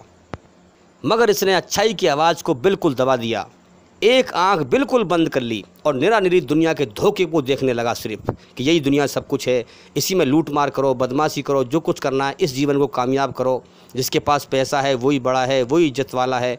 इस कदर शैतान ने भटका दिया और इस कदर इंसान भटका है आज के दौर में कि इतना कभी नहीं भटका। और जीवन ऐसा लिए घूम रहा है जिसके ख़त्म होने का अगले पल का भरोसा नहीं है। किस कदर ख़तरनाक लापरवाही है और गफलत है। अगर इसी हालत में मर गया तो इसकी तबाही फिर जाएगी, और कितने मर के तबाह हो गए भाई। तो याद रखें, अल्लाह हमारा मालिक है, उसी ने कायनात बनाई है और उसने हमें इम्तिहान के लिए पैदा किया है। उसने हमें अपनी रचना हमारे अंदर बनाता है, अपनी मखलूक को पैदा करता है, और अगर वो चाहता तो हमारा इम्तिहान लिए बगैर हमें जन्नत में दाखिल कर देता, लेकिन नहीं, उसका फ़ैसला है कि जो मुझे राज़ी करके आएगा। सबको मैंने अपनी रचना दी है, सबके अंदर मैंने अपनी रचना बनाई है, रचना की भावनाएं बनाई हैं। तो जो मुझे राज़ी करके आएगा वो मेरा इनाम पाएगा, जो मुझे नाराज़ करके आएगा वो जहन्नुम की आग में जाएगा, सज़ा पाएगा। मालिक है वो, उसने अपना आप ये कायनात बनाई है सोच समझ कर, हमें पैदा कर रहा है। हम तुक्के से थोड़ी पैदा हो रहे हैं, कोई तुक्के से पैदा होकर आ रहे हैं दुनिया में, नहीं, हिसाब से पैदा कर रहा है। हर चीज़ उसके यहाँ तकदीर में लिखा हुआ है, तो उसकी मर्ज़ी है, हमारा इम्तिहान ले रहा है। दुनिया में जो भी है, गरीब अमीर, ताकतवर कमज़ोर, अपनी मर्ज़ी से नहीं है, अल्लाह की मर्ज़ी से है, याद रखें। और सारी तारीफ़ें उसी के लिए हैं और सबको पालने की जिम्मेदारी भी उसी की है, वही हमें पालता है। जब वो ज़मीन में से गल्ला नहीं पैदा करेगा तो फिर मार्केट में कहाँ से बिकेगा, लोग भूखे मर जाएंगे। इसीलिए अल्लाह सबको पालता है। माँ के पेट में इतनी ताकत नहीं है जो बच्चे को बना दे, अल्लाह बनाता है। ज़मीन के अंदर इतनी ताकत नहीं है जो गन्ने को मीठा कर दे, आम को मीठा कर दे, अल्लाह बनाता है। अब जो दुनिया में अंधा बना रहा, जिसने अल्लाह की कुदरत को ना पहचाना और मर गया ऐसे ही, तो जहन्नुम की आग में जाएगा भाई, सीधी सीधी बात है, नरक की आग में जाएगा। जीवन का समय अल्लाह ने बड़े सोच समझ के सबको दिया है, किसी को 60 साल, किसी को 70 साल, बड़े सोच समझ के उसको उसके हिसाब से दिया है कि इससे इतने समय में इसकी परीक्षा अच्छे तरीके से ले ली जाएगी। अब जो जीवन के समय को बर्बाद करके मर गया वो जहन्नुम की आग में जाएगा ना, सीधी बात है। इसलिए पालने की जिम्मेदारी भी अल्लाह की है। याद रखना, कोई किसी के दुख दूर नहीं करता सिवाय अल्लाह के। अगर तुम समझते हो अल्लाह के अलावा किसी और ने दुख दूर कर दिए तो तुम्हारी अकल धोखा खा रही है, तुम्हारी निगाह धोखा खा रही है, तुम्हारे कान धोखा खा रहे हैं, तुम धोखा खा रहे हो। कोई किसी की तकलीफ़ दूर नहीं करता सिवाय अल्लाह के, कोई किसी की परेशानी दूर नहीं करता सिवाय अल्लाह के, कोई किसी की मुसीबत दूर नहीं करता सिवाय अल्लाह के, कोई किसी के दुख दूर नहीं करता सिवाय अल्लाह के, कोई किसी को ज़िंदा नहीं करता सिवाय अल्लाह के, कोई किसी को ज़िंदगी नहीं देता सिवाय अल्लाह के, कोई किसी को मौत नहीं देता सिवाय अल्लाह के, कोई किसी ने कायनात नहीं बनाई सिवाय अल्लाह के, कोई कायनात को नहीं चला रहा है सिवाय अल्लाह के। सिर्फ एक अल्लाह है जिसने हर चीज़ को पैदा किया है और वही इस कायनात को चला रहा है। अब आपका अगला सवाल था, क्या जन्नत और जहन्नुम है वाकई में या अफवाह है? ठीक है, आपके मन का गुमान है, लेकिन मैं कहता हूँ गौर करो, अकल, अल्लाह की दी हुई अकल से सही रोशन राह को पहचानो, अकल से समझो सही और गलत बात को, तो आप खुद समझ जाएंगे। तो सबसे पहले मैं समझे, देखिए अब लगभग मैंने जो है 1 घंटे करीब में बात की है, इतना वक्त नहीं है कि मैं डिटेल में बात करूं और ज़्यादा तफसीर से बात करूं। हमने इस बारे में बहुत सारी वीडियो बनाई हैं, क्या मौत के बाद जन्नत और जहन्नुम है, और दलील से हवाला दिया है। आप हमारे चैनल के अंदर जाकर एक एक करके सभी वीडियो देखें ताकि आप जल्दी से जल्दी समझें और होश में आ जाएं, इससे पहले कि मौत का वक्त आ जाए, अल्लाह को राज़ी करके मर जाएं और आखिरत की ज़िंदगी में कामयाबी पाएं। तो इसलिए इल्म ज्ञान कोई दवाई की पुड़िया नहीं है, मैं आपको पिला दूँ आपको आ जाएगा। ज्ञान तो धीरे धीरे सीखना पड़ेगा। इसलिए आप अल्लाह की राह में तकलीफ़ उठाएं, इंशाअल्लाह अल्लाह ताला आपको होश में ले आएगा और दुनिया की हकीकत, दुनिया का धोखा हटा देगा और अपनी सच्ची राह दिखा देगा। जो इंसान इस्लाम धर्म का इल्म ज्ञान हासिल करेगा और उसे गैरों तक पहुंचाएगा, जिसको नहीं पता उस तक पहुंचाएगा, जो इंसान लोगों को अल्लाह की तरफ बुलाएगा, अल्लाह किसी और को होश में लाए ना लाए मगर उसको ज़रूर होश में ले आएगा। इसलिए मैं आपसे कहता हूं कि आप हमारे चैनल के अंदर जाकर सभी वीडियो देखें एक एक करके और उसमें से ज्ञान हासिल करें और जो भी ज्ञान हासिल करें उसको फैलाएं और हमारे चैनल को फैलाएं। इंशाअल्लाह अल्लाह ताला आपको ज़रूर होश में लाएगा। आप अल्लाह की राह में थोड़ी तकलीफ़ उठाएं, जिसने जीवन दिया है कुछ तो मेहनत करें उसके लिए। भाई जीवन जा रहा है मौत की तरफ, जब भी तो कुछ राह दिखाएगा वो। अब देखिए, सबसे पहले समझिए आप कि दुनिया में जिसके पास जो भी कुछ है, माल दौलत ताकत सेहत, जो भी कुछ है उसकी अपनी मर्ज़ी से अपनी ताकत से नहीं है, वरना हर गरीब से गरीब इंसान चाहता है मैं बात समझ जाऊँ लेकिन नहीं बन पाता। तो जिसके पास जो कुछ भी है, माल दौलत सेहत ताकत, जो भी कुछ है उसकी तरफ से नहीं है, उसकी मर्ज़ी से नहीं है, अल्लाह की मर्ज़ी से है। अल्लाह सबका जैसी जिसको पोजीशन दी है उसी पोजीशन में उसी हालत में उसका इम्तिहान ले रहा है। तो याद रखें, जिसके पास जो कुछ है वो अल्लाह की तरफ से है। अब अल्लाह ताला इम्तिहान ले रहा है। अब हम देखें दुनिया में जिसको अल्लाह ने सेहत दे दी है, ताकत दे दी है, दौलत दे दी है, वो कमज़ोर लोगों पर जुर्म करते हैं। दुनिया इम्तिहान की जगह है, अल्लाह की तरफ से फ़ैसले की जगह नहीं है। इसीलिए हम देखते हैं दुनिया में कितनी जुल्म जास्ती हो रही है और हर इंसान अपनी मनमानी करता है, क्योंकि अल्लाह ने छूट दे रखी है, सबको जीवन का एक समय दे दिया है, अच्छाई पर चल या बुराई पर चल। इसलिए हमें दुनिया में इंसान दिखाई देते हैं, सब अपनी मनमानी करते हैं ये। हाँ, तो इसी तरीके से हम देखते हैं कि दुनिया में किसी का भी इंसाफ सही तौर पर नहीं हो पाता। अदालतों में हम जाकर देख लें, कितने गरीब बेचारे अदालत के चक्कर काट काट के बेचारे मर गए और उन्हें इंसाफ ना मिला हैं। अदालतों में कितनी फ़ाइलों में धूल जम गई, कितने बेचारे गरीब आदमी जो है उन पर जुल्म किए गए, अपने इंसाफ के लिए वो अदालतों में चक्कर काटे और चक्कर काट काट के मर गए बेचारे। अगर मौत के बाद ज़िंदगी नहीं है तो फिर तो ये गरीब बेचारे यहाँ भी मारे गए, वहाँ भी मारे गए। फिर जिसने कायनात बनाई है, फिर कायनात का सिस्टम ही फिर बेकार बनाया है उसने। और कितने जालिम दुनिया में हराम के माल कमा कमा के, हराम के माल खा खा के मर गए, कानून उनकी जेब में रहा है, उनका गरीब कुछ उखाड़ नहीं पाता है। कितने लोग हराम के माल कमा कमा के बदमाशी कर कर के दुनिया से मज़े कर कर के मर गए। अगर दुनिया में उन्हें इंसाफ ना, सज़ा ना मिली, बात समझें, दुनिया में उनको उनके कर्मों की सज़ा नहीं मिली, अगर मौत के बाद ज़िंदगी नहीं है तो फिर तो ये जालिम यहाँ भी मज़े में रहे, वहाँ भी मज़े में रहे। कितने गरीब बेचारे अदालतों को चक्कर काट काट के उन्हें इंसाफ ना मिला, मर गए ऐसे ही। अगर मौत के बाद ज़िंदगी नहीं है तो बेचारे यहाँ भी मारे गए, वहाँ भी मारे गए। तो इसलिए भाई मौत के बाद ज़िंदगी है, इस चीज़ पर हम गौर करें और जागें, क्योंकि ये इम्तिहान की जगह है। हमें दिखता नहीं है मौत के बाद ज़िंदगी, इम्तिहान लिया जा रहा है हमारा। जिस वक्त मौत का समय आ जाएगा, फरिश्ता हमें दिखाई देगा, फिर उस वक्त हमें मौत के बाद सब कुछ दिखाई देने लगेगा कि जन्नत भी है, जहन्नुम भी है। किसी ने कहा जैसी करनी वैसी भरनी, जैसे करेगा वैसे भरेगा, जैसी करनी वैसी भरनी, ना माने तो करके देख। और मौत के बाद जन्नत भी है, स्वर्ग भी है, नरक भी है, जन्नत भी है, दोजक भी है, ना माने तो मर के देख। तो ये इम्तिहान की जगह है। जब इंसान का मौत का समय आता है, जब वो फरिश्ते को देखता है, फिर वो सब कुछ देखता है फिर कि हाँ मौत के बाद ज़िंदगी है। जब तक मौत नहीं आ रही इम्तिहान है। अब बहुत से लोग ये फ़लसफ़ा निकालते हैं कि इंसान जो है यहाँ तपस्या कर कर खुदा में मिल जाता है, नाउज़ बिल्लाह खुदा बन जाता है। जैसे पानी की एक बूंद अगर समंदर में गिर जाए तो वो उसमें मिल जाती है, इसी तरह से हमारी रूह जो है खुदा में मिल जाए तो हम भी खुदा बन जाएंगे, नाउज़ बिल्लाह। ये बिल्कुल शैतानी फ़लसफ़ा है, शैतानी सोच है, बिल्कुल गलत रास्ता है, जहन्नुम का रास्ता है, गुमराही का रास्ता है। इसलिए ये चीज़ ठीक नहीं है। अल्लाह ने अपनी मखलूक को पैदा किया है, जो उसे राज़ी करके जाएगा। इस दुनिया को इंसान के लिए इम्तिहान का ज़रिया बनाया है और शैतान को इम्तिहान का ज़रिया बनाया है। अगर इंसान दुनिया से, इस दुनिया और शैतान से बचकर और अल्लाह को राज़ी करके मर के जाएगा तो इसी दुनिया के बदले में अल्लाह उसको जन्नत अता फरमाएगा, अपना इनाम अता फरमाएगा। और अगर अल्लाह को नाराज़ करके जाएगा तो इसी दुनिया में देख रहा है कि जो लोग जुर्म जास्ती करते हैं उनको सज़ा मिलती है जेल में। तो जो अल्लाह को नाराज़ करके जाएगा वो अल्लाह की सज़ा पाएगा जहन्नुम की आग में। बिल्कुल यही ठीक है और यही दो रास्ते हैं।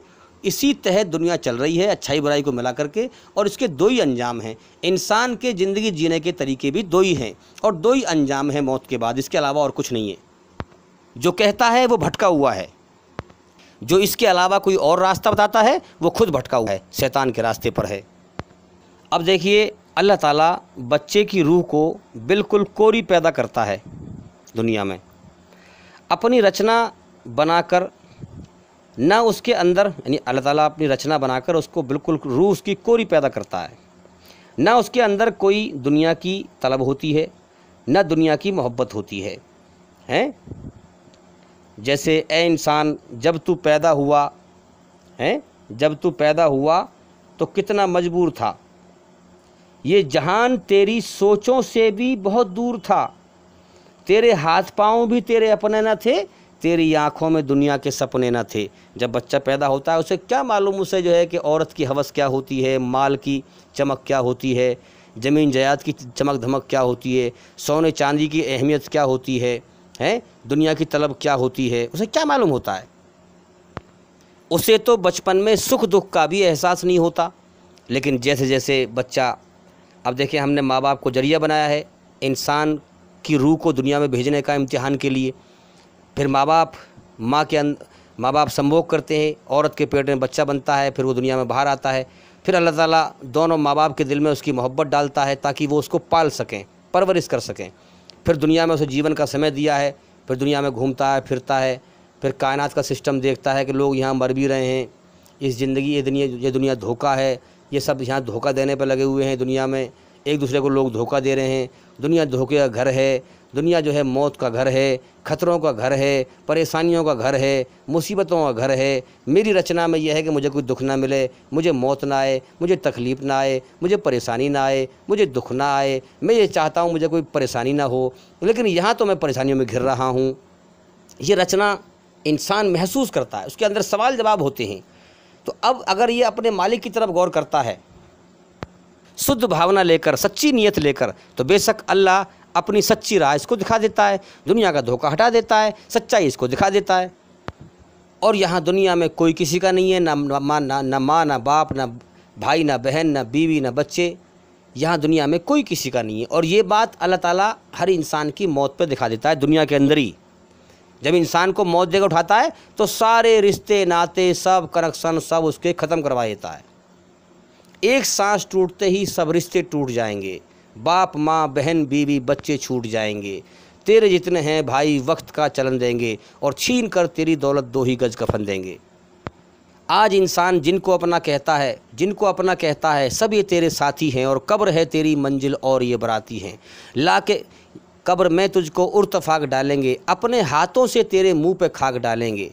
हाँ, यहाँ मेरे भाई कोई किसी का नहीं है। जब हम मर जाएंगे, यही हमारे भांजे भतीजे, यही हमारे साले बहनों, यही हमारी औलाद, यही हमारे पड़ोसी, सब हमें ले जाएंगे कब्रिस्तान। हमारा नाम तक नहीं लेंगे, मैयत कहेंगे। अरे हमारी औलाद भी हमें पापा नहीं कहना छोड़ देगी जब शरीर से आत्मा निकल जाएगी। हमारी औलाद भी जो है हमारे लिए जो है कहेगी कि डेड बॉडी को उठाओ। ज़रा गौर करो जीवन की सच्चाई पर गौर करें भाई। हमारी औलाद भी हमें बाप नहीं कहेगी, बीवी भी अपना आदमी नहीं कहेगी, कहेगी डेड बॉडी को उठाओ, लाश को उठाओ, मैयत को उठाओ। हैं तो ये सब मिल कर के हमें कब्र खोद कर या जला देंगे। हमें कब्र खोद कर जलाना तो खैर गलत है, जलाने का हक़ तो सिर्फ अल्लाह को है नरक की आग में। इंसान को जलाने का हक़ नहीं है, मगर इंसान अपनी मनमानी करता है। अल्लाह ने 2 ऑप्शन दे रखे हैं इंसान को, या तो अपनी मनमानी कर के मर के आ तो फिर जहन्नुम की आग में जाएगा, अगर मेरी मर्ज़ी पर चल के आएगा तो स्वर्ग में जाएगा। इसी तहत दुनिया चल रही है। तो अब यही हमें सब जो है कब्र में खोद कर, कब्र में लटा कर, मुँह किबले की तरफ करके, तख्तों से पाट कर, और हमारे ऊपर धड़ाधड़ मट्टी फेंकेंगे और कब्रिस्तान से जल्दी जान छुड़ाने की कोशिश करेंगे, जल्दी भागने की कोशिश करेंगे। तो मेरे भाई कोई किसी का नहीं है इस दुनिया के अंदर। जो अपने मालिक को राज़ी करके मरा, वही जो ईमान लेके मरा, बस वही कामयाब है, वरना इंसान तबाह और बर्बाद है। तो अल्लाह ताला इंसान की रूह को दुनिया में कोरी बिल्कुल पैदा करता है। उसके दिल दिमाग में ना दुनिया के सपने होते हैं, ना कोई तमन्नाएँ होती हैं, ना कोई आरजू होती है। ना उसे सुख दुख का पता होता है। तो जैसे जैसे वो दुनिया में बड़ा होता है, दुनिया के अंदर देखता है ये बागात है, ये हरियाली है, ये फुलवारी है, ये अच्छे अच्छे मकान हैं, लोग उससे प्यार से बात करते हैं, दुनिया में दिल लगने लगता है उसका, दुनिया अच्छी लगने लगती है उसे। लेकिन फिर क्या देखता है कि दुनिया के अंदर सिस्टम एक चल रहा है कि मौत का सिस्टम भी चला हुआ है कि लोग दाएं बाएं से मर रहे हैं, लोग मर के बिछड़ रहे हैं। अब दोनों में से कौन से पहलू को देखता है इंसान? अल्लाह ने तो आंखें दी है देखने के लिए, कान दिए सुनने के लिए, दिमाग दिया सोचने के लिए। अब कौन से पहलू को देखता है? लेकिन ज़्यादातर यहाँ सच्चाई को नज़रअंदाज करते हैं लोग।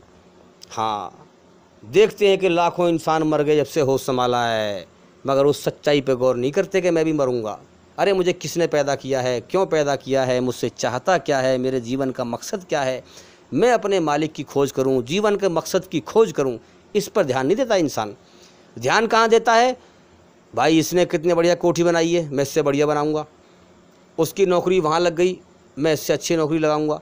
दुनिया के धोखे पर ध्यान लगाता है, दुनिया के धोखे में भटक जाता है बुरी तरह से, और फिर भटक के मरता है और जहन्नुम का ईंधन बन के मरता है इंसान। दुनिया का नशा ऐसा चढ़ता है उसके ऊपर कि मौत से पहले खुलता नहीं, क्योंकि अल्लाह की तरफ ध्यान नहीं लगाता, अल्लाह की खोज में तकलीफ़ नहीं उठाता, अल्लाह का इल्म हासिल नहीं करता, अल्लाह का ज्ञान हासिल नहीं करता, इसलिए धोखे में, अंधकार में, अंधेरे में भटक के मरता है। ये अंधकार ही तो है कि इंसान दुनिया में अपनी आँख से देख रहा है दूसरों को मरते हुए और अपनी मौत से बेहोश है। ये अंधकार में नहीं तो फिर क्या में काय में है? ये दूसरों को मरते हुए देख रहा है, अपनी ज़िंदगी के अगले पल की ज़मानत नहीं है, फिर भी दुनिया में ऐसे जी रहा है इसी दुनिया में हमेशा रहेगा, कभी मरेगा ही नहीं। तो अल्लाह ताला ने इंसान को बनाकर दुनिया में भेजकर दुनिया पहली बार इसको दिखाई, फिर इसकी परवरिश के लिए इसके माँ बाप के अंदर इसकी मोहब्बत का सिस्टम चलाया। माँ बाप के अंदर अगर मोहब्बत ना हो तो फिर कौन पालेगा बच्चे को? भाई माँ खुद गीले में लेटती है, बच्चे को सूखे में लटाती है। बाप कितनी मेहनत मजदूरी करता है धूप ताप में, बच्चे को कमा के लाता है। तो अल्लाह फरमाता है मेरे बंदे, अगर मैं तेरे माँ बाप के दिल में तेरे लिए मोहब्बत ना पैदा करता तो तुझे दुनिया में कोई ना पूछता।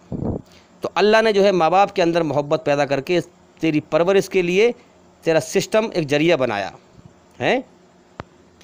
अब जैसे जैसे ये बड़ा हुआ, शादी हुई, बड़ा हुआ, तो दुनिया की मोहब्बत इसके अंदर आई, दुनिया की हिर्स व हवस, माल का लालच, ज़मीन का लालच, जायदाद का लालच, सोने का लालच, चांदी का लालच, दुनिया की मोहब्बत के अंदर सारी चीज़ आती हैं ये।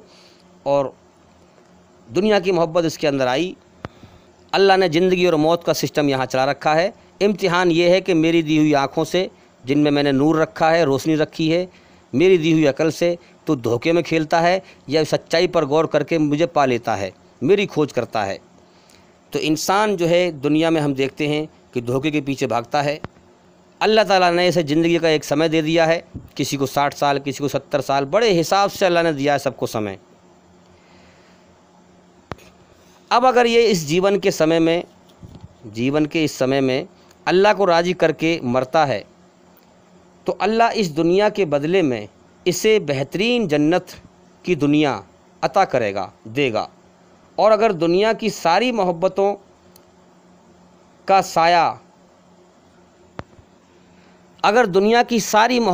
साया, दिल दिमाग से निकाल कर अगर इंसान मरता है तो अल्लाह अपना साया देगा, अता करेगा। जन्नत की छत अल्लाह का अर्श होगा।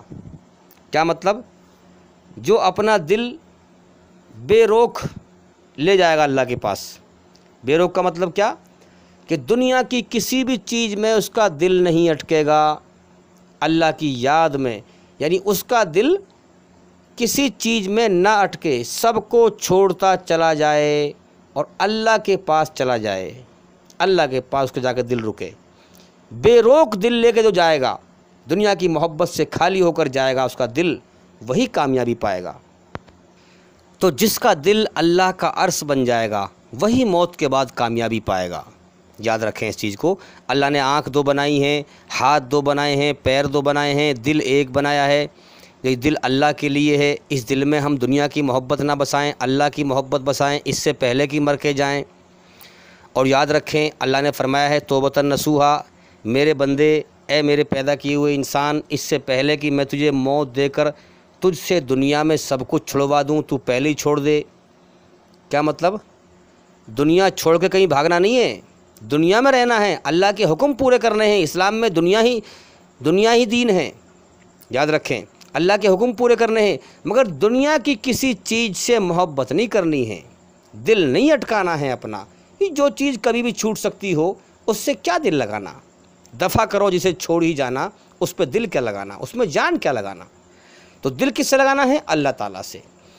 तो क्या करें? दुनिया की मोहब्बत निकाल कर अल्लाह की मोहब्बत दिल में बसाएं, अल्लाह से ईमान मांगें, इंशाअल्लाह अल्लाह ताला आपको ये ईमान ज़रूर अता फरमाएगा।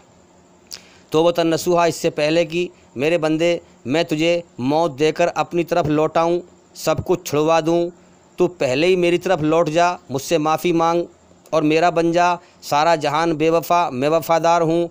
अगर तू मेरा बन के आएगा तो मेरी वफ़ादारी हाँ तेरे काम आएगी, तू इनाम का हकदार होगा। फिर अगर तू मुझे नाराज़ करके आया, दुनिया की मोहब्बत दिल में लेके आया, दुनिया की हिर्स व हवस, लालच, दुनिया की कौली भरता हुआ मर गया, तो याद रख जन्नत की ख्वाहिशें तो दुनिया में पूरी नहीं कर पाएगा। तू प्यासा ही मरेगा, तू हसरत में ही मरेगा, और मौत के बाद भी तू नरक की आग में जाएगा। मैंने तेरे अंदर जन्नत की ख्वाहिशें रखी हैं, जन्नत की ख्वाहिशें दुनिया में पूरी नहीं होंगी। तू भटक के मरेगा, तू प्यासा मरेगा, तू हसरत लेके मरेगा। ज़िंदगी बहुत थोड़ी सी है, ख्वाहिशात लामहदूद है हमारे अंदर। हम कुछ तो गौर करें कि इन ज़िंदगी छोटी सी और हमारे अंदर ख्वाहिशें, सपने, तमन्नाएं, आरजुएं इतनी हैं जिसकी कोई हद नहीं। तो यार कुछ तो गौर करें, इस दुनिया में हमारे सपने पूरे नहीं हो सकते हैं। तो लिहाजा साफ साफ बात जाहिर है कि हमें हमारे मालिक ने इसलिए पैदा किया है कि हम उसे राज़ी करके जाएं, उसकी रचना के आधार पर चलकर, अच्छाई पर चलकर, बुराई से बचकर। और फिर जो हमारे अंदर ख्वाहिशें हैं, इनको अल्लाह ताला हमारी ख्वाहिशों को फिर जन्नत में पूरी करेगा। हम यहाँ दुनिया में अल्लाह की मर्ज़ी पूरी करें, इंशाअल्लाह अल्लाह ताला फिर जन्नत में हमारी मर्ज़ी पूरी करेगा, हमारी ख्वाहिश पूरी करेगा। तो मेरे भाइयों, इससे पहले कि अल्लाह ताला इस दुनिया को हमसे छुड़वा दे, हम पहले ही छोड़ दें, इसकी मोहब्बत दिल से निकाल दें, वरना अल्लाह ताला किस दिन छुड़वा देगा, किस दिन मौत भेज देगा, और मौत आने वाली है। हम पहले ही छोड़ दें तो बहुत अच्छा है, बहुत भला है। दुनिया की मोहब्बत में ही इंसान जुल्म जास्ती करता है, हाँ, धरती पर फसाद फैलाता है, और जो धरती पर फसाद फैलाएगा दुनिया की मोहब्बत में, वही नरक की आग में जाएगा, वही जहन्नुम की आग में जाएगा। और जो दुनिया की मोहब्बत निकाल कर अल्लाह की खोज में तकलीफ़ उठाकर दुनिया की मोहब्बत दिल से निकाल कर अल्लाह का बन जाएगा, अल्लाह की मोहब्बत दिल में बसाएगा, अल्लाह वाला बन जाएगा, वही मौत के बाद हमेशा का जीवन, कामयाबी का जीवन पाएगा और जहन्नुम की आग से बच जाएगा, अगर इस हालत में मर के जाएगा। और मौत कभी भी आ सकती है, आप सब समझदार हैं, इस बात पर गौर करें और जल्दी जागने की कोशिश करें। उम्मीद करता हूं कि आपके सवालों का जवाब हो गया। और भाई आप हमारे चैनल के अंदर जाकर सभी वीडियो देखें, आपके मन में जो भी सवाल पनपते हैं, जो भी सवाल आते हैं, सारे सवालों के जवाब आपको मिलेंगे। और इंशाअल्लाह जल्दी से जल्दी जागने का आपको रोशनी वाला ज्ञान मिलेगा, इल्म मिलेगा। और भाई ज़िंदगी रही तो इंशाअल्लाह फिर मुलाकात होगी। अस्सलामु अलैकुम वरहमतुल्लाहि वबरकातुहू। तो मेरे भाइयों, लास्ट में एक बात और अर्ज़ कर दूं मैं कि ये जीवन हमें अपने मालिक को, अल्लाह को राज़ी करने के लिए मिला है। अपने जीवन के मकसद को पूरा करें, अल्लाह की खोज करें, उसे राज़ी करके मरें, ताकि मौत के बाद कामयाबी हासिल करें। और याद रखें, और मौत के बाद अल्लाह ताला दुनिया बटोरते हुए मरने वालों से फरमाएगा कि तू दुनिया बटोरता रहा, दुनिया में लगा रहा, उस गारे मिट्टी की दुनिया में लगा रहा, उसी के पीछे पड़ा रहा, उस गारे मिट्टी की ही दुनिया के पीछे पड़ा रहा, मेरे इनाम, मेरे जन्नत के इनाम से महरूम हो गया। जिन्होंने मेरी दुनिया में खोज की और मुझे राज़ी करके मर के आए, आज वो मेरा जन्नत का इनाम पा रहे हैं और जन्नत की नेमतों में मज़े कर रहे हैं। तो मेरे भाई, कितना बड़ा धक्का लगेगा। जिस हमारा कोई वजूद ना था, उस मालिक ने हमें सब कुछ दिया, हमें पैदा किया, सब कुछ दुनिया में खाने पीने को दिया, और हमने उसी के लिए कुछ ना किया। तो मेरे भाई, कितना बड़ा धक्का लगेगा। हमारा मालिक ही हमसे नाराज़ हो गया तो हमारा कहीं भी ठिकाना नहीं है, हम तबाह हो जाएंगे, हम बर्बाद हो जाएंगे। इसलिए अल्लाह की खोज करें और लगातार हमारा चैनल देखते रहें। अस्सलामु अलैकुम वरहमतुल्लाहि वबरकातुहू।